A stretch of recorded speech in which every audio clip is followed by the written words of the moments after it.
mu Rwanda it's like 50% y'abagabo bafite abagore bafite n'aba side chick. Damn. But you have to understand that igihe azarekera ngo kugusapotinga yabonye undi uri cute kandi nyine n'imyaka mike kukurusha. Niko ako twavugaga abagore yo turi gukura right, our body changes. Urumva nago changing indani gusa no hanze tura changing. Urumva, so like you know your 20s ni prime time,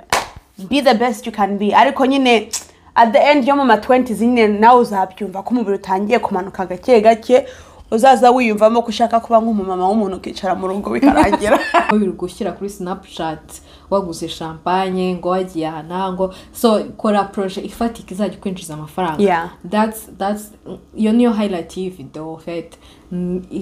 mu buryo twahawe like power twahawe uburenganzira mu Rwanda n'ibiki reka turwanire kuba twaba independent. Ni byiza iyo umuntu agukorera ibintu ariko ubizi ko umunsi azareka kubikora utazavuga ngo oh my gosh,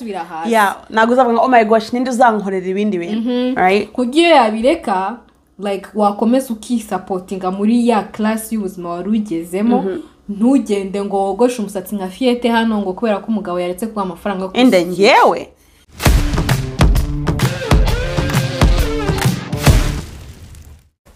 So how do you feel about this one?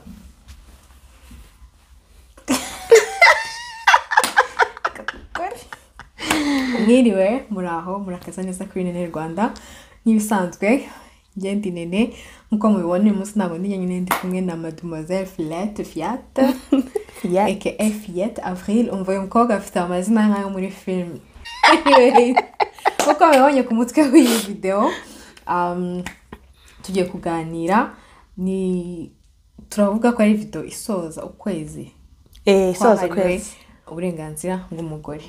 Nashaka kuyikora ukwezi kugitangira ariko kubw'impamvu zitanurutseho nago byabashije gukunda n'ibibazo by'ubuzima. Irindi tangazo nari mfite abantu bamaze iminsi banyandikira, ndabizi yuko nabuze kandi ndisegura ariko nuze message ni nyinshi. Ejo narebye mbona mbuze naho nahera, niba nza scrollinga nkatangirira hasi nsubiza nkurikije uwanyandikiye mbere, but ngiye kubigerageza n'ama comments nayo ndashimiye. Maze iminsi nyabona mbese maze iminsi muri mu rukundo rwinshi, ndabura abantu bake ngo tugere ku 3,000 guys. So thank you, mukomeze mu subscribing mu liking n'ibindi byose mugomba gukora. Mwanya w'amatangazo ararangiye, reka tugende kuri video. So impamvu nashatse gukora kuri ino video nubwa kabiri ngiye kuvuga ku munsi mpuzamahanga wahari uburenganzira bw'umugore. Hari indi video nakoze kera nyine nkiri mu bigine ifite nka views 2, so ni musubire nyuma mukayireba nawe mukayiteza imbere mbaye mbashimiye. Nari ndi kuvuga kuri histoire like ku mateka y'ukuntu uyu munsi mpuzamahanga watangiye n'impamvu waje n'ibiki byose. So turawuvugaho gatoya kugira ngo ino video ibe ngufi. Uyu munsi nko mwabonye turavuga ku bintu kuba umugore, icyo ukunda. Namwe muri commentaire mu byandike cyane abagore mwandike icyo ukunda, what you like about being a woman and what you like less, kugira ngo tutavuga ngo ibyo nanga but hari ibyo ukunda n'ibyo udakunda cyane kuko uri umugore. Nayo mushiye ku commentaire. Mbere ko ngiye na Fiat rero tubabwira ibyacu, turabanza tuvuge gatoya kuri uyu munsi mpuzamahanga wahariwe uburenganzira bw'umugore, ko abantu benshi bafata nk'ari umunsi wa mama, usanga abantu ngo bari celebrating abamama abo, ariko tubigire clear ko hari umunsi, hari Mother's Day, hari ni Women's International Rights, International Women's Day. Harimo na right somewhere, nuko babikata kuba ko ari kirekire right bakekura, ariko harimo rights kuko nicyo kintu kigize. By the way, theme y'uyu mwaka yari embrace equity. Ako kantu karashimishije ko avuga mu Rwanda cyane kuko abantu benshi ntabwo bazi difference hagati ya equity na equality. So tubwire wowe difference hagati ya equity na equality.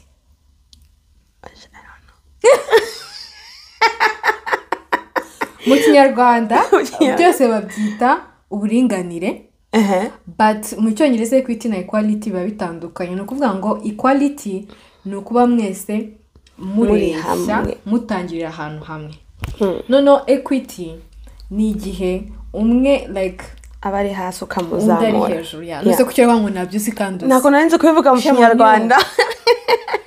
urugero rwiza nabaha nko mu Rwanda ni kuriya iyo murangije secondaire mujya muri université hari ukuntu cyangwa niyo murangije tronc abakobwa babafatira ku manota makeya kurusha abahungu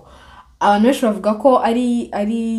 bitari fair and all that but ntekereza ko ibyo bintu ari ibintu bakoze kugira ngo habeho equity kuko equality ikora iyo mwese mugendeye kuri ground ingana ariko niba deja tuvuge ngewe ukuntu ndeshya nanjye ukuntu ndeshya metero imwe arabandi baba bafite metero ebyiri nubwo tuhagaze ku rukuta yenda dushaka kureba ikintu kiri inyuma y'urwo rukuta kugira ngo ngewe n'umuntu ufite metero imwe nako ufite metero ebyiri njye mfite metero imwe kugira ngo twese turebe ibiri inyuma y'urwo rukuta bisaba ko ngewe mpagarara ku gatabureti kugira ngo tumenye kuba twareye ikintu kuvuga ngo ngewe bama byinshi kurushaho kugira ngo niba umwe ari hano undi ari hano bisaba ko ngewe bama support nyinshi kugira ngo nzagere aho ngera hano nizere ko uyu munsi twize ijambo rishyashya equity okay kuzamura abari hasi yego niyo equity uri hasi mukamuha support nyinshi kugira ngo agere ku bari barabanje kugera hejuru niyo mpamvu to create equality equity ifasha kugera kuri equality look at us kaba teacher anyways moving on uyu munsi mpuzamahanga w'abagore ukuntu watangiye so watangiye nyine muri cya gihe feminist movement yarimo iratangira nanone abagore bari kurwanira nyine kugira babahe rights rights zo kugira abazaza bakora rights zo kubera bwa mbere abagore nyine bari nka subject zo mu rugo gusa akazi kawe kari ko uba umubyeyi ukarera abana ugateka ukaguma mu rugo and then industrialization itangiye happening itangiye kuba nyine abagore batangira gukora and stuff ariko babarihaga makeya bakabaha nyine ama hours makeya and stuff so n'uburenganzira bwo gutora badahufite and all of that batara citizen nk'abandi exactly so batangiye iyo kwigaragambya and bigaragambye bari kuvuga bread and roses bread nyine isobanura nyine uburenganzira bwo gukora like kuzana ibiryo exactly and then roses nyine ku maintaining ya femininity and stuff so I think the roses mwaita nka call equity apana I call it equity yo bashakaga so ni imigaragambyo nyine y'abagore kugira babone I say ibintu bimwe n'abagabo bareshye kwa bagira uburenganzira bungana banarihwe ibintu uburyo bungana kuko asanga bakora akazi kamwe ariko ugasanga hari n'akazi kenshi abagore bakora ku buntu yagira umwana ko yabahemba kuko nyine like ni ibintu umugore agomba kubakora moving on rero tugende kuri sujet uyu munsi sujet uyu munsi rero nayitekereje ko njye nakuze nanga kuba umukobwa kubera iki ko nakuriye mu bahungu gusa ariko nanjye numvaga ndi left out none hari ibintu byinshi aho ngo bakoraga njye mama wanjye akanya ngo ntago nabikora ngo ndi umukobwa ngo ntago nakwambara agakabutura uko mbishaka ngo ntago najya gukina foot ngo ntago numva nshaka kumera nk'umuhungu nyine kuko nta wundi mukobwa twagiraga iwacu so abandi baragenda bakajya gukina birukanka bakora ubuvayu apana ubuvayu bakubagana njye ntabyemera ngo kwa ndi umukobwa kandi nta mukobwa mfite wo gukinana nawe kandi nanga ibipupe kandi bangura igipupe ngo njye nyine n'igipupe nkabona njye ndashaka kujya gufita n'iby'abana mbise naragahungu narakagarso marke mama wanjye bikamubaza ati nta mukobwa nabyaye abyara abana benshi ari gushaka ko azabyara umukobwa ko njye yarambura akabona hano narahombye nanga kwambara amakanzu ngo mama arankunda niwe ngo papa arankunda niwe biki ya makanzu maremare narayangaga mama yaranguriraga nkagenda nkayabika nkajya gufata amapantaro y'abasaza banjye nkayambara tukajya gusenga ku cyumweru mama ariko ngo kwambara ikanzu ku cyumweru ndetse yananiranye ari umwana ni ukwera gusa I don't know nta femininity yanjye numvaga ntayihari it wasn't celebrated ntago nayikundaga nayo nyine no kubera ntago nta muntu wakubwiraga ngo kuba umukobwa ni byiza urabona wanjye si yari umukobwa the thing is iyo ni sije ndi tuzavuga ariko buri muntu agomba kuba umukobwa mu buryo bumufasha ntabwo tugomba gushaho standards ngo umukobwa ngo agomba kumara gutya na gutya kuko ubu narabyakiriye ndi umukobwa narakuze hari ibintu by'abakobwa nanjye nsigaye nkora ariko hari n'ibindi by'abakobwa ndetse nkavuga ati maybe next time ngo maybe in another life anyways reka tubwire rero amapoint ya tuhere ku byo twanga ibyo tudakunda cyane cyangwa ku byo dukunda Goya nakoze liste nsanga ibyo ntakunda ni byinshi kurusha ibyo nkunda but ngeze kuri point zige nkunda ko ndi umukobwa mbabwire ibyo turi making clear improvement nubwo wama amafaranga sinshaka kuba umugabo ko naje gusanga mfite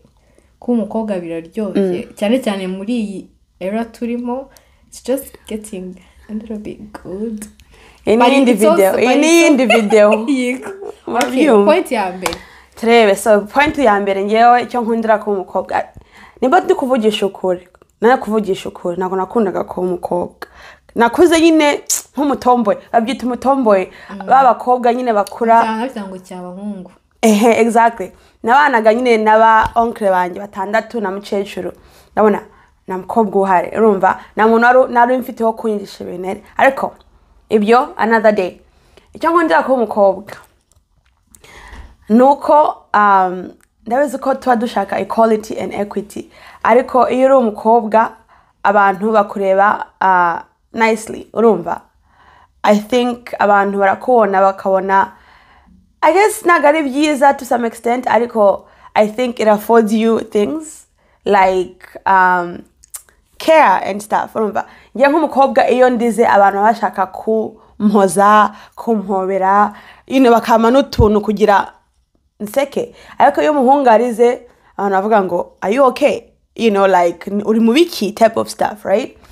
nkunda imyenda y'abakobwa urumva muri kino gihe ndabona there's a lot of women empowerment so iyo ugiye hanze nyine ukiga ukihagararaho nk'umukobwa it's celebrated urumva n'abantu bavuga ngo oh my god reba uyu mukobwa ari gushaka kurwana n'abagabo and all of that ikindi nkunda ni iki nkunda ko liste yose ugiye kutuvuga ku kanya ntangiye kuvuga ikindi cyanyuma nyine nkunda cyane liste yo kabirarangiye hoya ndetse ariko ko turi kurwana man turi kuri YouTube oya nako ndikona nka video ugiye kwisoza liste yawe uri kuvuga vuba wundi tute dutaha sorry hoya okay Reka nyine ubwo nayo ngiye kukunganira like about that y'ukuntu like society is more like softer on women like nanjye yari imwe muri point yanjye like nkunda ukuntu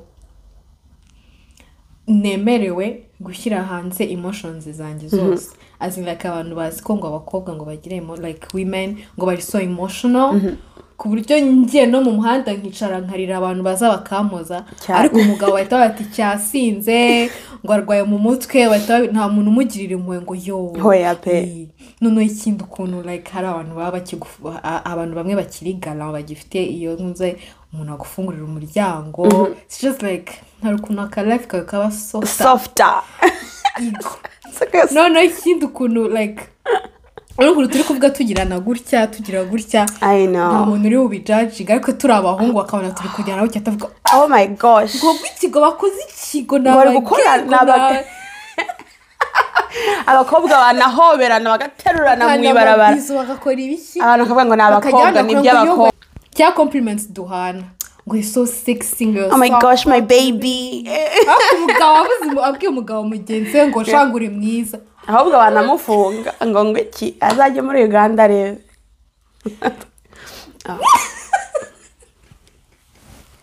sorry guys ego so cyo ku expressinga amantuze ikindi biradufasha kubera bituma kind of life expectancy life expectancy iba hejuru kurusha y'abagabo kubera ko psychologue berekanye yuko kimwe mu bintu bituma umuntu agira a healthier life like relationship ufitanye n'abandi ni imwe muri byo so urumva ko twebwe ubushuti bwacu nk'abakobwa it's just like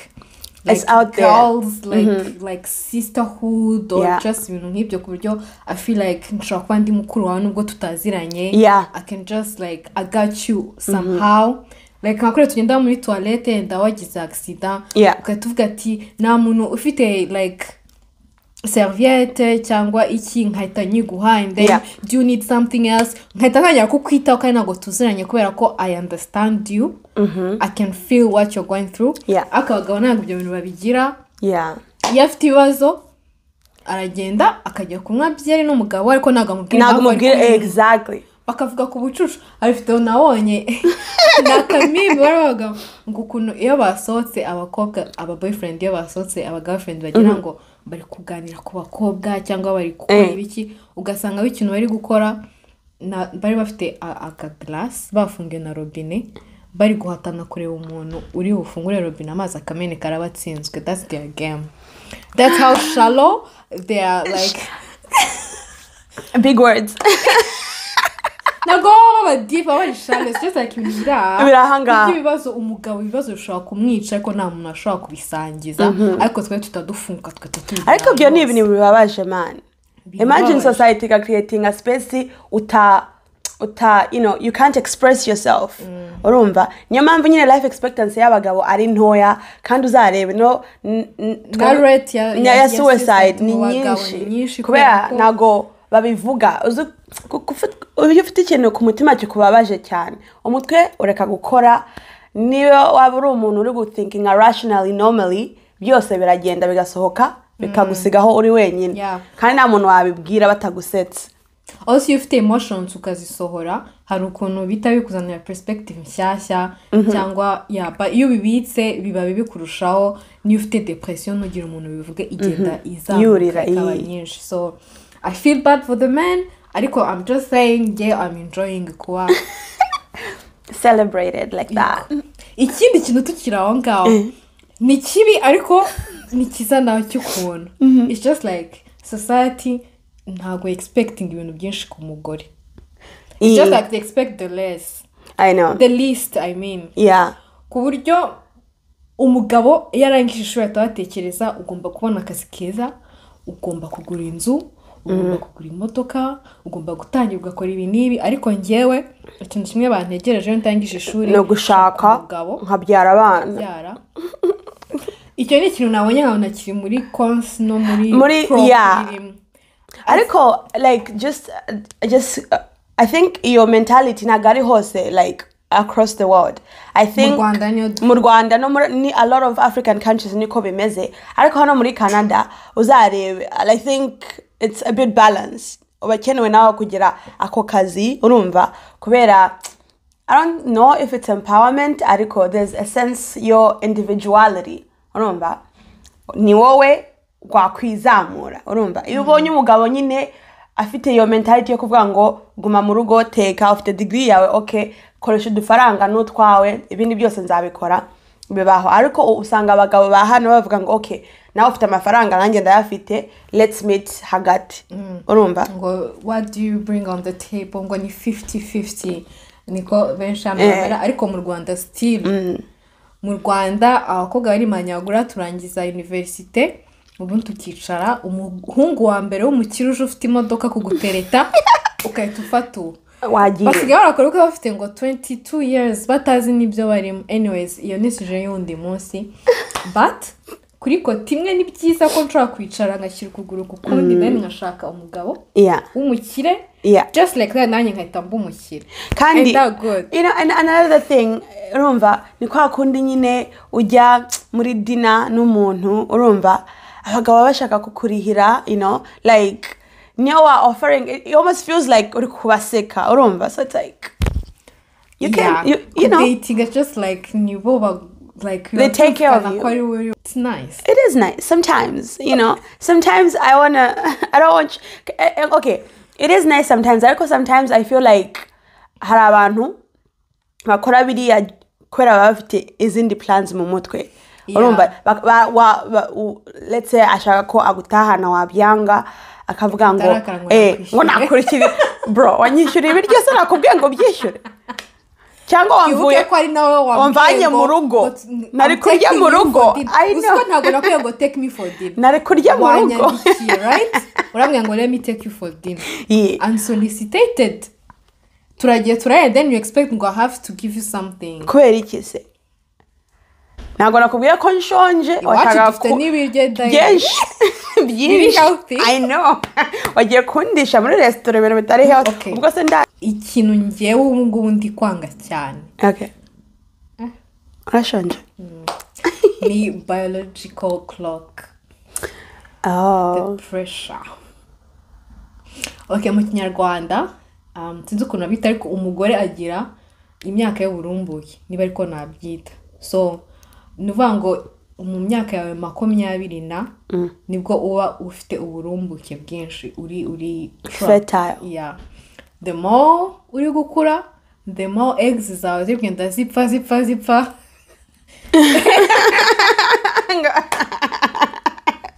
the cycle keeps going. You know, it's good kuba uri single na mwana ufite na mugabo ubuzima buraryoha. It's so good. I feel like I want to stay like this. Ndikumva ntabwo nshaka kabyara umwana nkazarera. Ariko kugenda wibuka ati imyaka iragiye. Nuguma ngo ubwo wageze iyo byaye mu myaka 40 35 uba deja wagiye mu gutwita kuri difficult bya bintu bya dangerous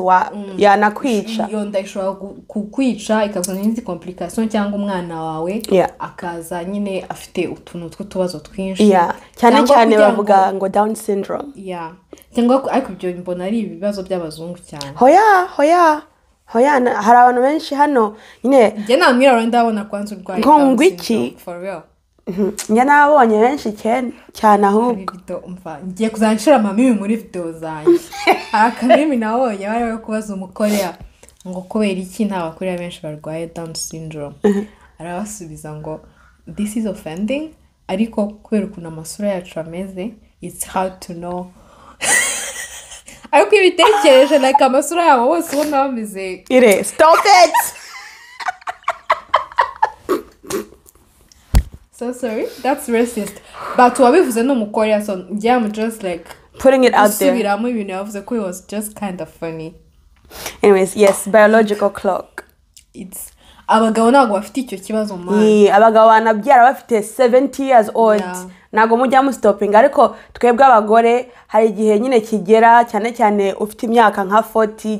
kujya muri ma 50 imihango ikarekeraho ubwo ni menopause ni menopause ariko nambere kugira menopause like chances zazo ku conceivinga zigenda zigabanuka cyane kumiskura so kandi na uterus yawe igenda iba soft as you grow urumva so wagira n'ikibazo cyo kugira ngo umwana indaza zikaya zivamo tukanga tu simplement so sa iyo pressure mana yanjye ikindi kintu nanga periods. Okay, Nanj. What the hell? That's so painful. Reka nkubwire abagore murabyumva. Ugira imihango amaguru akakurya umutwe akakurya mu nda akakurya umubiri ukumva hari umuntu uri kugukubita n'urupanga hose ariko wabibwira umuntu nabyumve like ugatumba mu nda wagenda like hormones zibasiri like urumva ibiryo wabona kumva what the hell.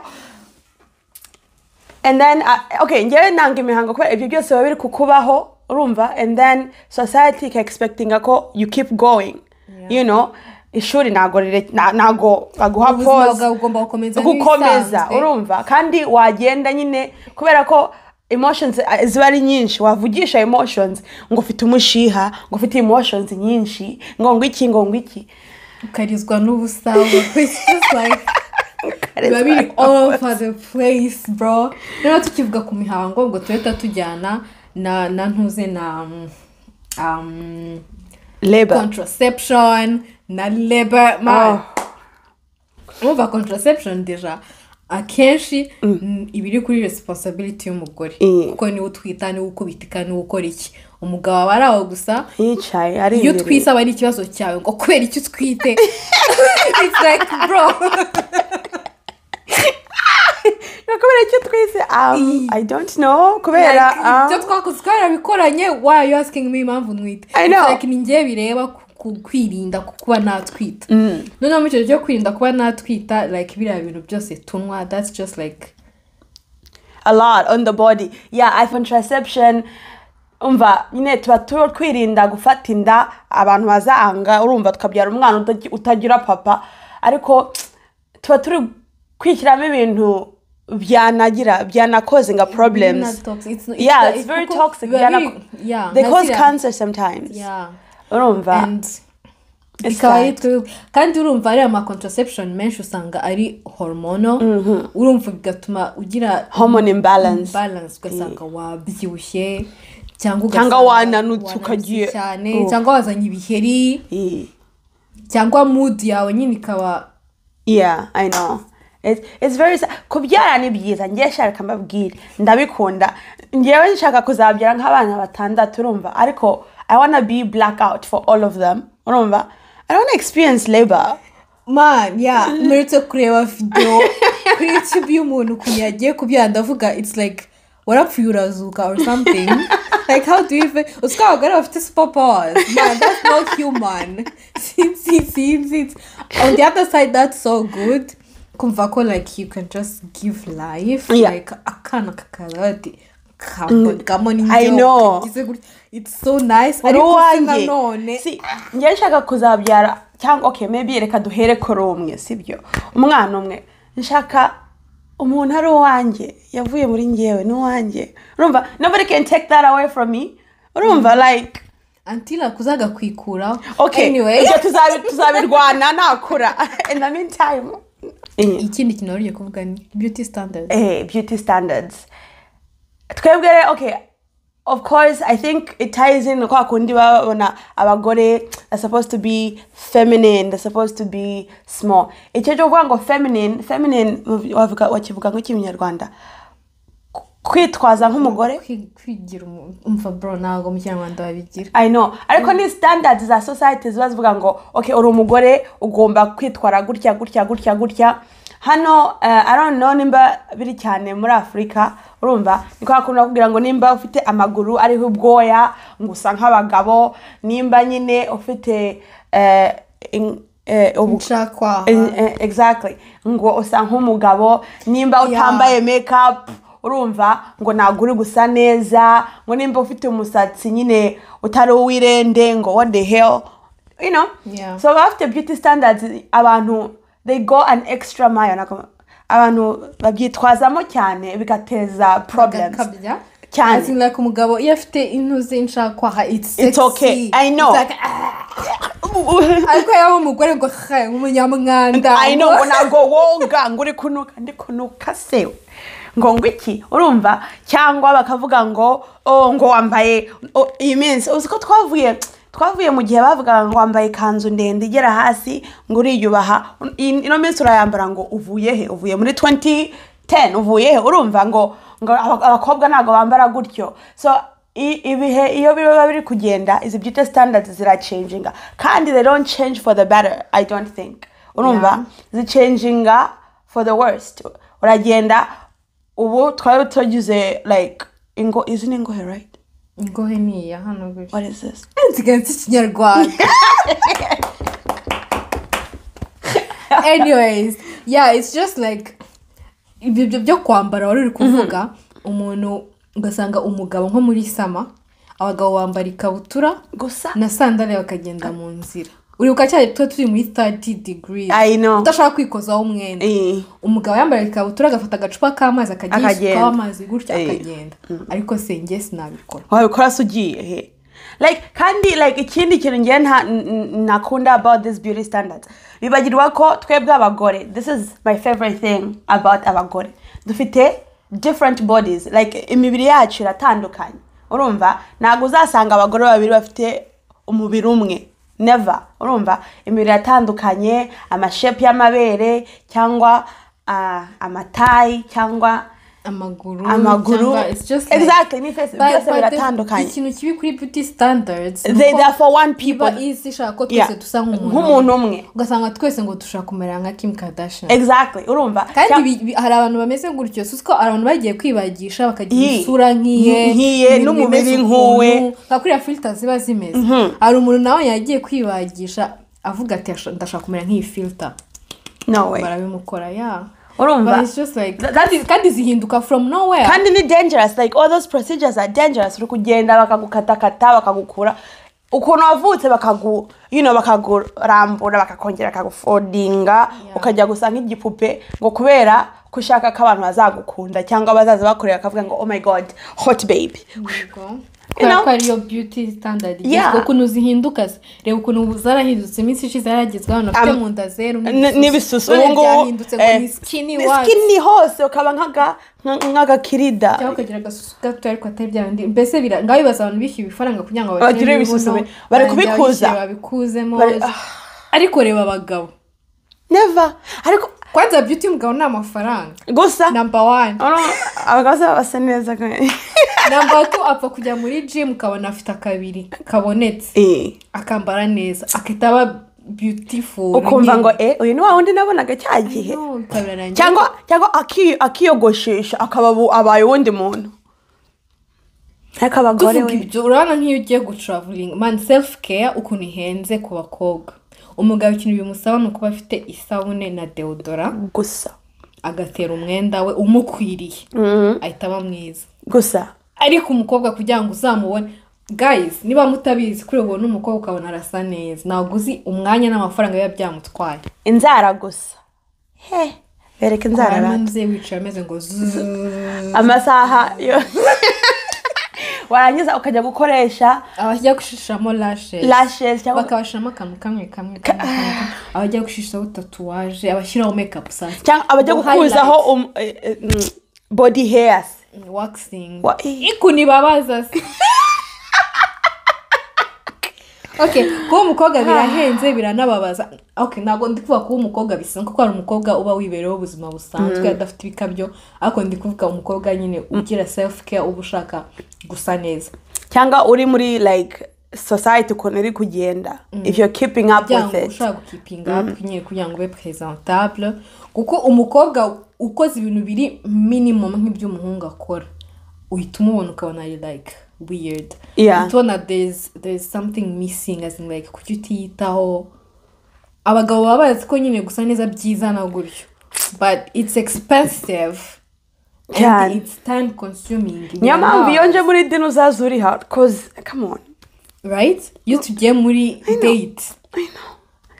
uzi igihe byantwaye gukora Fieta yamaze amasaha 2 ari kwigira mwiza bro so she deserves ko umwishyurira iyo dina kuko effort yaba yashizemo nambaye na neza you know like yashyize parfum it's I'm here to make you feel better hano kwisukisha n'amadolari 200 gusa arakubeshya kukuzamo umusatsi ni 200 kwisukisha ni 500 Yari kwa 200 ku bintu byandagazwe ibisanzwe gera ngo nafata amafaranga yanjye amadolari 500 ngo ngiye kwisukisha no thanks ahubwo ndazi ko last time mwambunye mfite ibisatsi bimeze gutyo no munsi mu nyuma ejo bundi ningaruka namusatsi nzaba mfite amafaranga yarakunaniye bwana gasubiri wanyu muri Afrika ikintu nkunda sasa ako wowe ntago wavuze ibintu byinshi sinabivuze uyu mukobwa akambwira sinabivuze akambwira ngo ndi kwiruka it's a team bro okay ngani ngo bravo yes bravo it's a team ikindi kintu nkunda nukuntu abagore akenshi twakomeje kuvuga abakobwa ko abakobwa ariko aho twavuze abakobwa hose wumve ko ari abagore in general hari ukuntu tuzi ku like multitasking ubwo ni ukuri fun fact niga psychology abahungu nabyo muzi gukora umuhungu yaba ari kuri phone ukamuvugisha nakumva abantu batazi multitasking is just like hari ukuntu ubwonko bwacu budupermeta kuba twakora nk'ibintu bitanu kuri rimwe akenshi abagabo ntabwo babishobora niba umugabo ari guteka kandi njyewe nshobora guteka ndi kureba filime ndi no kuri telefone ndi kuzinga n'imyenda like ndi gukora ibintu byinshi byose icyanyu ariko umugabo focus igomba kujya ku kintu kimwe gusa so that's just like uziko you know why twebwe dukora multitask abahungu n'abakore no kubera of the maternity abana uzikuna abana niyo mpamvu nyine umwana areze abagore babyuka abagabo n'ababyuka muri Messi bagabo n'abasigaye no kubera bababwira ngo byuka nago yakwibyutsa gutyo no kubera babyutsa ariko muri psychology bavuga ngo no kubera ko of that maternity instinct nago nzi kubivuga mu Kinyarwanda ariko you know your body is called like wabyaye and for about almost 15 years you're gonna be responsible for another person urumva so buri kwikorera wowe ugakorera n'umwana wawe umubiri wawe uri like more like aware like uhora uri maso like buri kandi nk'ukuntu muba mwicaye gutya ikintu kigakubita ukahita ubona mama arikanze ngo umwana wanjye kandi umupapa aba yumva ati ni ikintu kigoye ariko umugore ahita yumva ati umwana wanjye like ni ikintu nyine kigoye ntabwo umupapa ibyo bintu abyitaho ngo ni umwana se cyangwa mukicara gutya mama niwe akunda kubikora akamara akanya atari kubona dani umwana ari gukora amakosa bakahita bajya kumushaka ariko umupapa ashobora kumara amasaha 5 afite umwana ariko atazi ngo umwana ari azongaza umwana atari kurira muvanga umwana ameze neza umva unyibukije hari akavideo nabonye umugabo yarimo aracunga abana be babiri numva abakira kuri Facebook live abwira abantu guys ngiye kujya mu gikoni mu ndebera abana imagine so stupid anyways dusoza hari utuntu tubiri nshaka kuza gufatanya ariko sinzi ukuntu ndi utuvuge mu bintu byiyubashye so icyambere it's like pretty privilege abantu benshi ntabwo bayifite ariko ku bantu bayifite life is so good for them nzayigira it's okay pretty privilege is just like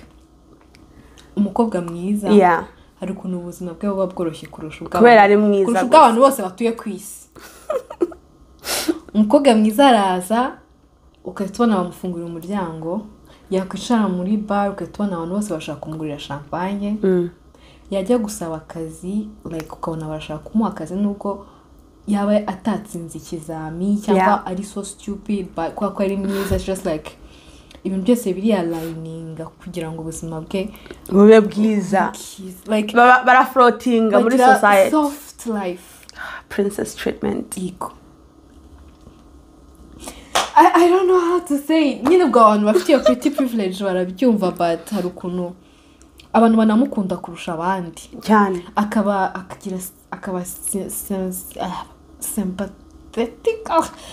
sympathetic ubwo se yaba sympathetic gute kandi ari kwiciramo muwe nago baba bazi ibibazo man ibibazo bagira hari igihe baba ari abana beza abana innocent kuntu kuko ngo baba baragize struggles nyinshi nk'iz'abandi like baba bari like oh my gosh uno munsi ntabwo wariye gusa ni gute murabura ibiryo kuko ntabwo abizi ko ushaka kubura we ntabwo abona umwanya wo gusonza apathetic I think what urimo ushaka kuvuga apathetic when you can't relate apathetic n'abantu nyine bakamugirira impuhwe cyane aratelefone umuntu akabaza ngo wariye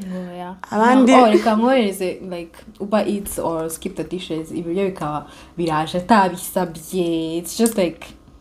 amafaranga babeti bitewe shaka umunsi ntabwo nabashije gusohoka ntabwo nabonye amafaranga kujya muri salo mobile money bakabarabereje 200 ngo byo kujya kwisukisha kandi arisukisha mu 30 urumva just like soft life nyine iyo ni pretty privilege man it's just like biba nurebe no video uri mwiza ushima Imana kuko hari ibibazo byinshi abantu basanzwe bagira wowe udashobora gucomprehendinga ariko nge nizera ko abantu bose ari beza so igano ari beza paying women out there abantu bose ni beza ariko tugende kuri beauty standards abantu bahuje bageze kuri zo beauty standards ariko se tukavuze ngo beauty standards zira changing ubwo se pretty privilege zabaho kugera rya za changing ari zitajya zi changing I mean isura nago zizi kuba ufite mu nda zero nago byigeze bivaho ngo hagerweho ngo kuba abantu ngo bafite ibida binini ntabwo ibyo bizigera bibaho nukore n'udu face to features like nk'isura ya nene are you saying I have pretty privilege? I think so. Yes mana yanjye arafashwe anyway agapoint kanyuma kanjye ni power bro imbwira ukuntu iyi ngiyi nayivuga mu buryo bwiyubashye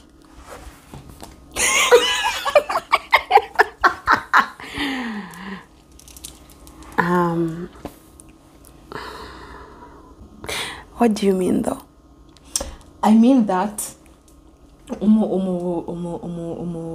abagore like ama organs yacu hariya hasi like aduha power like yo ku influence abagabo somehow, you know what I mean?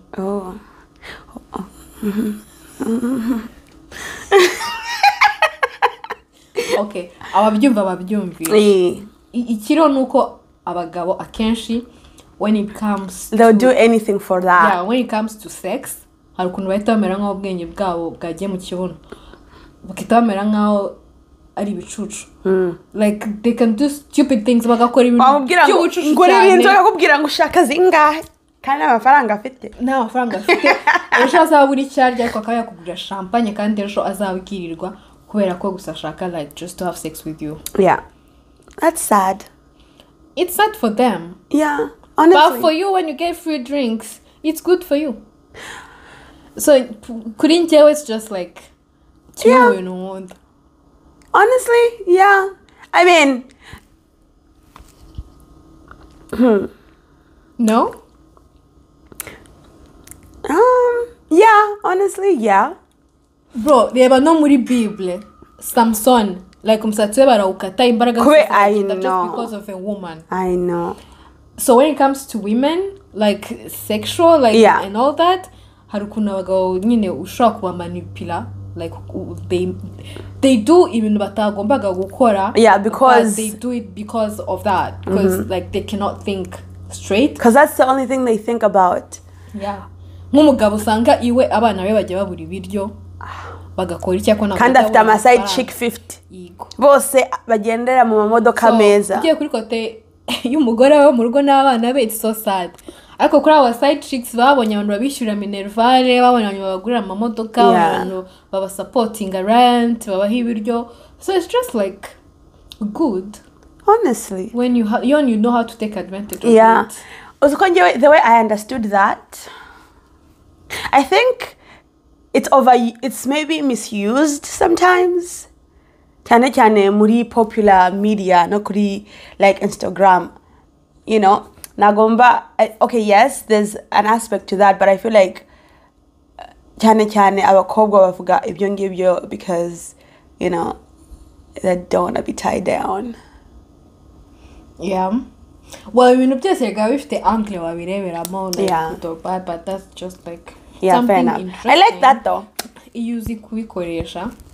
ubu nagira inama rero abasile queen bose bafite ino power yo kuba bakoresha ibintu byabo. Muri kuri investment nziza. Be wise. Kimwe ugomba kumenya nuko ntabwo uzaguma uri young and beautiful ubuzima bwawe bwose. You gotta have a plan. Ntabwo wajya judging abantu ngo nuko ari inda kwa musile queen afite impamvu yabikoze. As long as ufite plan mu mutwe wawe, utari kuvuga ngo uzaba umusile queen w'imyaka 40, imyaka 30, ntabwo byakunda. So you gotta be wise muri ubwo musile queen bwawe. Like kora project, tangira business, like save, like gura inzu ku buryo uzakecura utagitegereje, kuko nukecura uzabana bavuka i Kigali buri munsi. Nagiye mu bantu mva ndihebye. Ari abakobwa beza buri munsi baravuka buri munsi kandi bagenda babeza kurusha abambere yawo. So long term na hantu bizakugeza. So you have to be wise. Ikigihe ufite ikigihe ukiri kubona amafaranga, I don't care ukuntu wayabonye ngewe, but invest, do something. Kandi we investing for good. Kuko hari abakobwa benshi nabonye mu Rwanda, like nyine abashuga daddy, by the way mu Rwanda it's like 50% y'abagabo bafite abagore bafite n'aba side chick. Damn. Kugenda mu kabare nta mugabo wose ukanye n'umugore we, baba papa bose bazaza gusura mu rugo rata ku ruhande. So ugasanga umuntu bamuhaye amafaranga yo ngo akore business, akajya gukora business atatekerejeho kuko ntago ari gutekereza yuko it's an investment. Ukabona ngo afungiye ngo boutique y'imyenda. Abakobwa bose mu Rwanda basigaye bacuruza imyenda, bose agurisha imyenda, ugasanga kandi nta mukiriya ajya abona cyangwa makeup, ntabwo ashiramo imbaraga zo guteza imbere business ye. Iri aho ngaho nta kintu kimwinjiriza.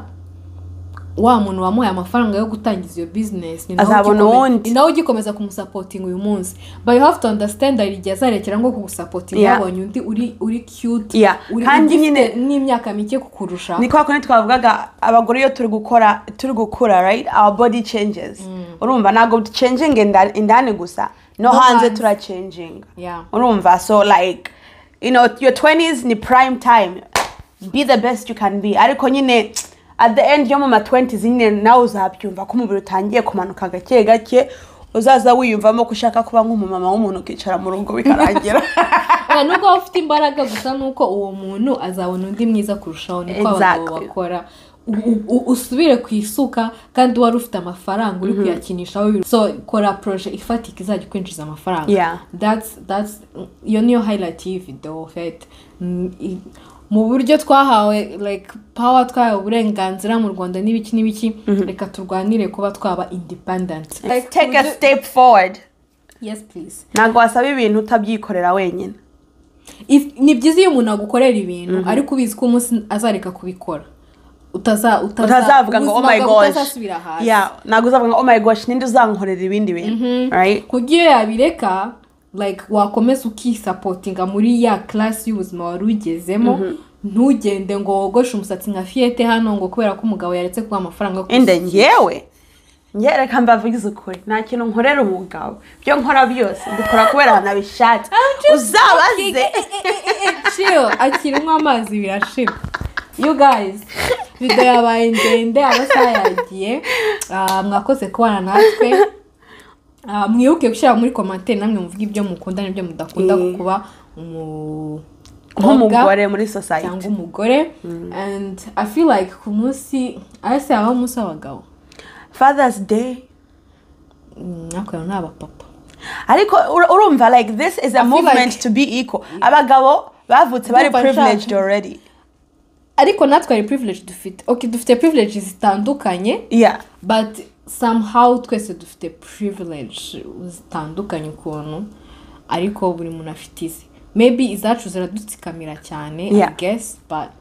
I know that kuba umukobwa natwe ari privilege kuko twagiye tunazivuga hano zuko we can get out with so many things kandi ziri mbi, but just because it's a woman ukabona ntago babihaye uburemere. Ariko I feel like that is nowadays. Back in the day that's not how it was. Ibi byose twavuze ahangaha that are nice and stuff never used to happen. Shana kera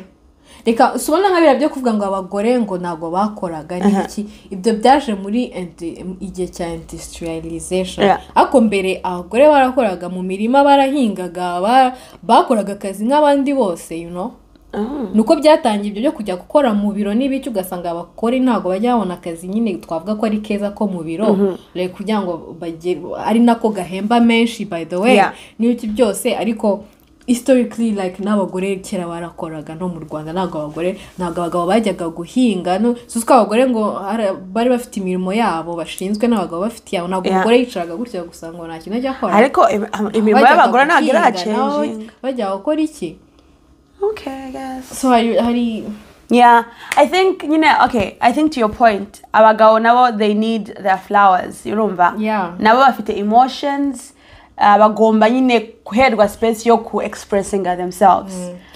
Kandi nk'abagore ntago dushobora kwishyira mu mubiri w'abagabo ngo tumenye uko kuba umugabo bimera, kimwe nuko nabo badashobora kwishyira mu mubiri yacu. I was saying that maybe I should find a man nawe akatubwira how it's like to be a man. That would be exciting. That would be so good. Guys, naseze mwakoze kubana natwe, mwibuke gukomentinga muvuge nyine namwe uko mubyumva kuri iyi video, icyo mukunda n'icyo mudakunda, like, share, subscribe. Iyo mvuze share bavuze ngo iyi video hasi ahantu kandi ukabona bakoretse partage cyangwa share, kuryo ushobora kuyohereza undi muntu hari ibintu wabonye byamufasha. Hanyuma iyo abantu benshi bari kugenda bareba ino video bituma bayisuggestinga no ku bandi, bigatuma video ibonwa n'abantu benshi ikagira icyo ikora. Kuko ntago mba nakoze gusa kugira ngo nze nishyire hanze, mba ngira ngo experience yanjye n'ibitekerezo byacu bigira undi muntu byafasha, yenda hagira ukundi kuntu wabona isi bitandukanye nuko wayibonaga and ibintu nk'ibyo. So thank you very much. Thank you.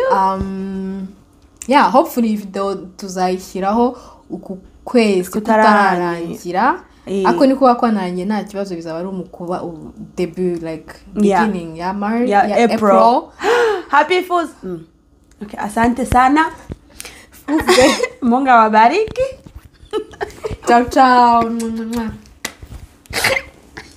Happy Fools Day.